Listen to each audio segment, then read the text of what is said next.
एक सुंदर हरे भरे जंगल में एक मैना रहती थी। वह बहुत ही समझदार और सतर्क थी। रोज सुबह वह उड़कर पास के गांव जाती, कुछ खाने की चीज ढूंढती और पेड़ की डाल पर बैठकर मजे से खाती। एक दिन उसे एक रोटी का टुकड़ा मिला। बहुत खुश होकर वह उड़ते उड़ते जंगल में वापस आ गई और एक ऊंचे पेड़ की शाख पर बैठ गई। वह जैसे ही रोटी खाने ही वाली थी, तभी वहां आ गई एक लोमड़ी, जो बहुत ही चालाक और लालची थी। लोमड़ी ने ऊपर देखा। मैना की चोंच में रोटी चमक रही थी।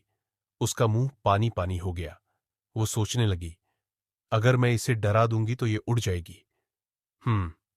मुझे चालाकी से काम लेना होगा। लोमड़ी ने मुस्कुराते हुए कहा, अरे वाह, क्या सुंदर मैना हो तुम। तुम्हारी काली चमचमाती चोंच और वो सुनहरी आंखें। क्या तुम्हारा गला भी उतना ही मीठा है? क्या तुम मेरे लिए थोड़ा गा सकती हो? मैना समझ गई कि लोमड़ी उसे फंसाने की कोशिश कर रही है, लेकिन वो भी कम चालाक नहीं थी। उसने सोचा, अगर मैं चुप रही तो ये चली जाएगी, पर क्यों न इसे सबक सिखाया जाए। मैना ने रोटी को धीरे से पेड़ के पीछे रख दिया, जहां लोमड़ी उसे देख न सके।